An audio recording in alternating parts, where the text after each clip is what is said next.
The mist covered the trails of Halasan National Park as Gina Kim walked her usual path.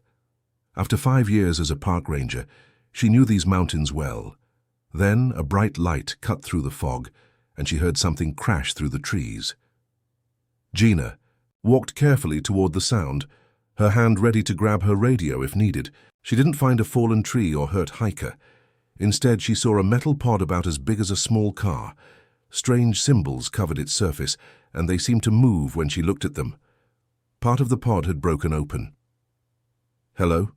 Gina called. Out. She shined her light inside. The light showed 2 shiny eyes, then she heard a low growl. In the corner sat a creature like nothing Gina had ever seen before. It was as big as a house cat, with 6 legs that ended in curved claws. Its scales shined blue to purple, and it had many sharp teeth. Even though it looked scary, Gina could see it was hurt. Dark liquid leaked from a wound on its side, and it was breathing hard. The creature tried to jump at her, but it was too weak. It snapped at her hand. "You're hurt," Gina said quietly. "And I think you're far from home." Gina knew she should report this right away. Strange animals, especially ones that might be from space, needed special teams, scientists and government people to handle them. But something in the creature's eyes touched her heart. It was scared, but fighting to live. She took off her jacket and moved very slowly. She managed to wrap the creature, which tried to fight but couldn't do much. "I'm taking you home," she whispered. "Please don't bite my fingers off, okay?" That night, strange lights appeared in the sky above the park. They moved in patterns, across the forest, then quickly disappeared. By then, Gina had cleaned the creature's wounds at her cabin. She noticed strange things about it: purple blood that seemed to glow under her lights, and wounds that healed very fast. Around its neck was a beautiful collar made of unknown metal, with symbols like those on the pod. "What are you?" she asked, as the creature fell asleep in a nest of blankets she had made. "And who is looking for you?" The next morning, Gina woke to find the creature watching her from the foot of her bed. Its eyes followed her as she moved around the cabin. When she offered it water in a bowl, it sniffed carefully before drinking. For food, she tried different things. It refused vegetables, but quickly ate the raw meat she had saved for a stew. "You're definitely a meat eater," Gina said, watching it tear through the food with its sharp teeth. Gina called in sick to work. She couldn't leave the creature alone, and she needed time to think. If she told anyone about what she found, they would take it away. Scientists would study it. It might be locked up forever. The creature tried to stand but fell over. Its wound had closed some, but it was still weak. It made a small sound, almost like a whine. "You need to rest," Gina told it, gently touching its head. To her surprise, the creature didn't try to bite. Instead, it leaned slightly into her hand. Outside, a helicopter flew over the area where the pod had crashed. Through her window, Gina saw people in suits walking into the forest. They carried strange equipment. They were looking for something, or someone. The creature's head snapped toward the sound. Its scales flattened against its body, and it tried to hide under the blankets. "They're looking for you, aren't they?" Gina whispered. She closed her curtains and sat beside the creature. "Don't worry. I won't let them find you until you're strong enough." As the day went on, the creature became more comfortable around Gina. It watched her with intelligent eyes that seemed to understand more than an animal should. When she cleaned its wound again, it stayed still, only flinching when she touched. "Tender spots? I should give you a name," Gina said as the sun began to set. The creature's scales caught the light, shimmering with colors like the night sky filled with stars. "How about Nova?" The creature tilted its head, as if considering the name. Then it made a soft trilling sound that Gina took as approval. "Nova it is," she said with a smile. "Welcome to Earth." "Nova, no!" Gina jumped across the kitchen and grabbed the alien creature just as it was about to attack her neighbor's cat through the window. 3 weeks had passed since she found Nova in the crashed pod, and every day brought new surprises. Nova had healed. Quickly. The name fit her perfectly because her scales would burst with color when she got excited. Now healthy, the 6-legged predator showed scary, smart behavior. She could open doors, turn on water taps, and hide perfectly to catch animals that came near the cabin. Gina had to change her whole house.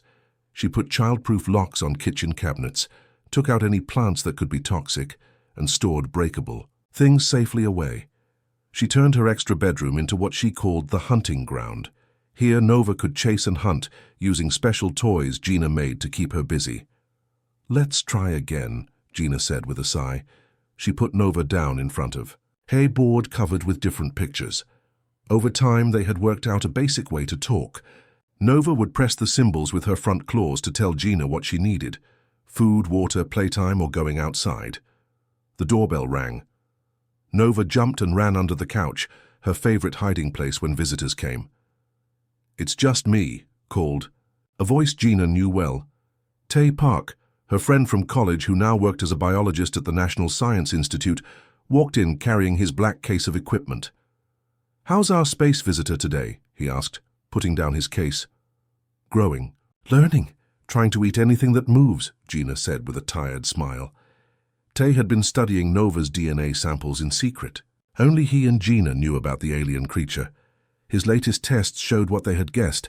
Nova was a top predator species with a highly developed brain. "Her cell structure isn't like anything in our records," Tay explained, showing Gina the results on his tablet. "And I found something else about her collar." He carefully looked at the metal band around Nova's neck. The creature had slowly come out from under the couch. "It has tiny technology inside, some kind of tracking and translation device. It looks damaged, which might be why no one has come looking for her." Almost as if she understood them talking, Nova pushed against Gina's leg and made a soft purring sound that Gina knew meant she was happy. Their quiet moment ended when they heard voices outside. Hikers were coming up the path toward the cabin. Nova's body language changed instantly. Her back arched, her front legs spread wide, and she stood between Gina and the door. "That's new," Tay whispered, watching with interest. "She's not hiding. She's protecting you." As days passed, Gina had to be more careful about letting Nova outside. The alien predator loved to explore the forest around the cabin, but Gina worried someone might see her. They went out only at night, with Nova running ahead and sometimes bringing back strange forest creatures as gifts. One evening, Tay came with new information. "I think I've figured out part of her diet needs," he said, pulling containers from his bag. "These minerals aren't found in Earth foods. She needs them to stay healthy." Nova watched them with her bright eyes that seemed to understand everything. She had grown bigger in just a month, now the size of a large dog. Her middle pair of legs had become stronger, letting her jump incredible distances from tree to tree. Gina had started keeping a journal about Nova's behaviors. "Look at this," she told Tay, showing him a video on her phone. Nova was arranging her toys in patterns that looked almost like the symbols on her collar. "She's trying to communicate something more complex," Tay said, amazed. That night, as rain fell heavily outside, Nova suddenly became alert. Her scales flattened against her body, and she made a low rumbling sound Gina had never heard before. "What is it?" Gina asked, looking out the window into the darkness. A flash of light, similar to the one she'd seen the night of the crash, streaked across the sky. Nova pressed against Gina's legs, trembling slightly. "They're looking for you, aren't they?" Gina whispered, kneeling to stroke Nova's head. The alien creature looked up at her with eyes that held both intelligence and fear. Then, surprising Gina completely, Nova moved to the symbol board and pressed 3 pictures in sequence. "Danger, Sky Home. Someone dangerous from your home is looking for you," Gina translated slowly. Nova pressed another symbol. "Stay." "You want to stay here?" Gina asked. As if to answer, Nova moved closer and rested her head on Gina's lap. Outside, the strange light circled once more before disappearing beyond the mountains. Whatever, or whoever, was searching seemed to be getting closer. Tay watched this exchange with wide eyes. "Gina," he said quietly, "I think we're in the middle of something much bigger than we realized." 6 months changed Nova completely. The once cat-sized alien was now as big as a mountain. Lion. Her scales, which shifted from deep blue to purple, showed detailed patterns that changed with her feelings. All 6 of her legs moved smoothly as she ran through the forest with Gina. Even more amazing was how Nova could now talk to Gina. What started as simple signs had become something special, a mind connection. Gina could see pictures, feel feelings, and understand thoughts directly from Nova's mind. One cool evening, they sat on a big rock looking over the valley below. The sun was setting, painting the sky orange and pink. "Show me again," Gina said quietly. Nova looked at Gina with her bright purple eyes. Suddenly, pictures filled Gina's mind. Huge rooms made of shiny metal, tall beings with long limbs moving, in careful, practiced ways. In every memory, there was always one figure who stood taller than the rest. Everyone seemed to bow to this person. "Who is she?" Gina wondered aloud. "This important person in your memories." Before Nova could share more, they heard a sharp whistle sound from far away. Gina stood up quickly. Hikers were in trouble. A sudden snowstorm had hit the mountain, making it hard to see or find the way down. "Come on," she told Nova, who was already listening, her head turned toward the sound. "We need to help them." They moved through the heavy snow together. While Gina could barely see, Nova seemed to know exactly where to go. Her alien senses worked perfectly, even in the blinding white storm. They found a family, Mom, Dad, and 2 children, hiding against a cliff. The father's ankle was badly hurt, and they all looked cold and scared. When the family first saw Nova, they screamed. The mother pulled her children close. The father tried to stand even with his hurt ankle. But the youngest child, a boy about 7 years old, looked at Nova with wide eyes. "Cool dragon," the boy said, and reached out his small hand. Gina was surprised when Nova gently lowered her head, allowing the boy to touch her scales. This was a friendly move that Nova rarely showed to anyone except Gina and Ty. "She won't hurt you," Gina told the family. "She's helping me find people who are lost." With Nova's help, Gina got the family safely back to the ranger station. The parents kept thanking her, but their eyes never left Nova, who waited patiently in the shadows. As they drove away in the medical truck, Gina noticed something that worried her. More military vehicles in the park than ever before. Green. Trucks with no markings and men in dark uniforms walked around with strange equipment. Tay had warned her last week. "They're looking for unusual energy readings in the area," he had said. "Be careful. Don't let Nova be seen too much." That night, the snow fell softly outside Gina's cabin. Nova suddenly looked up from her sleeping spot near the fire. Her scales flattened against her body, a sign of fear Gina hadn't seen since she first found Nova in the crashed pod. Gina looked out the window and saw a small metal ball, about the size of a basketball, floating down from the clouds. It hovered near her cabin, completely silent. A blue light came from it and moved across the cabin walls, roof, and windows. Nova pressed her body against Gina's legs, shaking slightly. Through their mind connection, broken pictures came to Gina. Nova, in a special room, people bowing to her, everyone expecting something from her. There was also a deep feeling of being alone, even when surrounded by others. This feeling matched how Gina had felt for many years, alone in her cabin in the mountains. The metal ball's light turned off. It rose quickly and disappeared into the night sky. Nova looked up at Gina with worried eyes.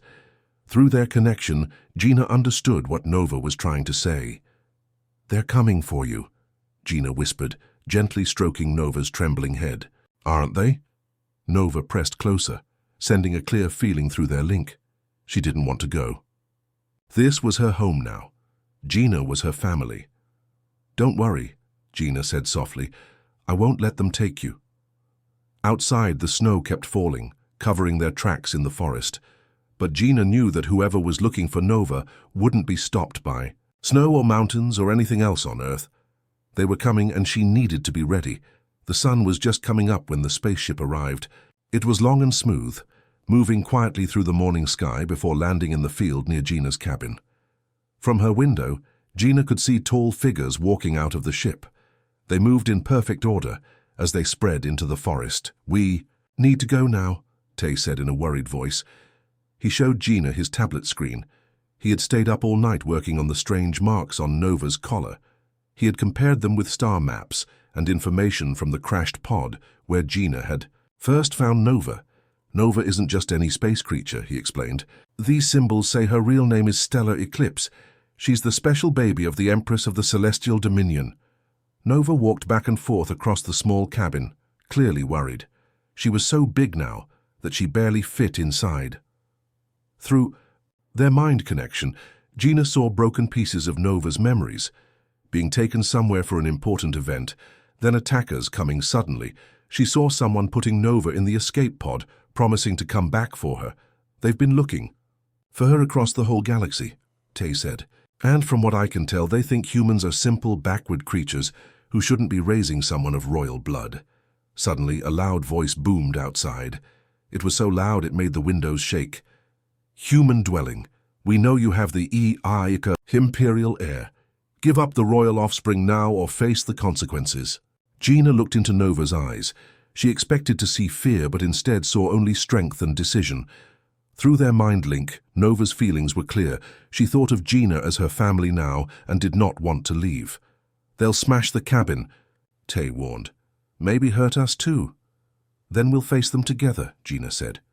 She walked to the door and opened it. Outside stood 7 tall figures wearing beautiful armor that shined in the morning light. They all pointed weapons at her. Their leader stepped forward. His helmet slid back to show a face that looked almost human, but with shiny skin like Nova's scales. I am Commander Razan of the Imperial Guard. The creature you have stolen is holy. To our empire, she is not a pet for simple beings like you. Nova walked out of the cabin and stood next to Gina. Her scales lit up with colors Gina had never seen before, royal colors, she realized, showing Nova's true place in her world. I didn't steal her, Gina said calmly. I saved her when she was hurt, and she's not going anywhere unless she wants to. Nova lifted her head and made a sound that seemed to shake the trees and air around them. The guards stepped back, clearly surprised. The royal heir has been corrupted by primitive influence, Commander Razan said, but he seemed less sure now. Step aside, human. This matter is beyond your understanding. I understand perfectly, Gina replied. Nova chose to stay with me. For 6 months I've cared for her, taught her, learned from her. We protect each other. The commander's face showed anger. Her name is not Nova. She is Stellar Eclipse, direct descendant of the Imperial line. The Empress has searched 27 star systems to find her. Through their connection, Nova shared more memories with Gina, a life of rules and ceremony, never being allowed to run free or make friends, always being watched, studied, prepared for royal duties. And then, the kindness of a human who asked nothing in return for her care. Your Empress must care for her a great deal to search so far, Gina said carefully. The Empress cares for the continuation of the royal bloodline, Commander Razan corrected. The heir carries rare genetic traits essential to our leadership. Nova made a low growling sound. Through their link, Gina felt her anger at being talked about like a prize animal. Tay stepped forward. If I may, he said, his voice surprisingly steady. Nova Stellar Eclipse shows signs of advanced development because of her time here. Her neural pathways have formed new connections. Her abilities have grown faster than they might have in captivity. Silence, human scientist, the commander ordered. You know nothing of Imperial biology. But another guard was scanning Nova with a handheld device. Commander, she said with surprise, the readings confirm what the human says. The heir's development is accelerated beyond projected patterns. For the first time, uncertainty crossed Commander Razan's face. Nova stepped forward until she was directly in front of him. She was nearly as tall as his waist now. She looked up at him, her violet eyes glowing. Then Nova did something unexpected. She projected her thoughts not just to Gina, but to everyone around them. Images filled the air. Stars, ships, the crashed pod, Gina finding her, healing her, teaching her. The joy of running free in the forest. The feeling of having a true family, not just keepers. The guards lowered their weapons, clearly stunned by this display of power from one so young. Even Commander Razan seemed at a loss for words. The Empress, he finally said, will want to see this for herself. The big ship of the Empress changed the forest clearing completely. It was 10 times larger than the first ship and floated quietly above the trees. Everything below was covered in soft blue light. The Empress was very tall, almost 3 meters, with 6 arms wearing special armor that looked like flowing metal. Show. Me, this human who says she is family to royal blood, the Empress said. Her voice was quiet, but everyone could hear it clearly. Gina walked forward with Nova beside her. I don't claim to be royal, she said. I found a hurt child and took care of her. That's what we do on Earth. The Empress looked at Gina with her jewel-like eyes. That is too simple an answer for taking something that belongs to our empire. Commander Razan tells me you won't give back what is ours. Nova doesn't belong to anyone, Gina said. She makes her own choices. The Empress moved one of her arms, and a screen of light appeared in the air between them. Show me these choices. Tay stepped forward quickly. He turned on the cameras he had put around Gina's house months ago to record Nova growing up. Pictures. Moved across the light screen, Gina fixing Nova's wounds, teaching her what she should and shouldn't do, making places where Nova could hunt and use her natural hunting skills. They showed Gina and Nova finding lost hikers in the big snowstorm. You did not try to stop her hunting nature, the Empress said, sounding surprised. Why would I? That's who she is, Gina answered. I gave her guidance, not control. Nova stepped forward. Her scales changed color to match the royal patterns of the Empress. Through their mind link, Gina felt Nova gathering her strength and focusing her mind harder than ever before. Suddenly the clearing became very quiet as Nova shared her thoughts, not just with Gina, but with the Empress and everyone there. Pictures and feelings poured out. How scared Nova felt during the crash, the pain of her wounds, Gina's gentle hands healing her, how patient Gina was teaching her, the freedom to grow strong without the heavy weight of royal duties. And under all this was a clear message. Humans' ability to adapt and show kindness had important lessons for even an advanced space civilization. The Empress said nothing for a long time. When she finally spoke, her voice showed new respect. It seems we were wrong about humans, and perhaps about what family truly means. She walked up to Gina, standing very tall above her. Nova, or Stellar Eclipse, her birth name, has made a connection with you that our scientists thought impossible between different species. This changes much of what we believed about humans. Nova pushed against Gina's side.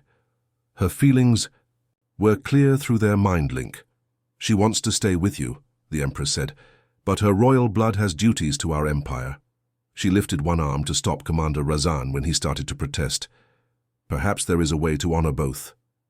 3 months later, Gina stood on the viewing deck of the big Imperial ship, Nova beside her as they watched Earth get smaller in the distance. As Earth's first ambassador to the Celestial Dominion, Gina led a small team of scientists, including Ty, on humanity's first official visit to the stars. Ready? She asked Nova, feeling the aliens' excitement match her own. Nova's answer came clearly through their strong mind link. Together, we hunt among stars now. Behind them, the Empress watched the human and the predator who had changed Imperial. Understanding of family, connection, and the surprising value of a species once thought simple, all because one human chose kindness when faced with sharp teeth and claws from beyond the stars. A year later, Gina's story had become famous throughout. Earth and the Celestial Dominion. Children on both worlds learned how friendship could cross the boundaries of species and stars. More humans were traveling to alien worlds, and aliens were visiting Earth with growing interest. In her new home on the Imperial capital planet, Gina sometimes missed her small cabin in the mountains. But when Nova, now fully grown and serving as both royal heir and ambassador, curled beside her at night, she knew they had found their true purpose. Together, they had built a bridge between worlds that neither could have managed alone. We too did good, Gina whispered, scratching Nova's favorite spot behind her ear-like sensors. Nova's response filled her mind with warmth and pride. We did very good. We changed everything.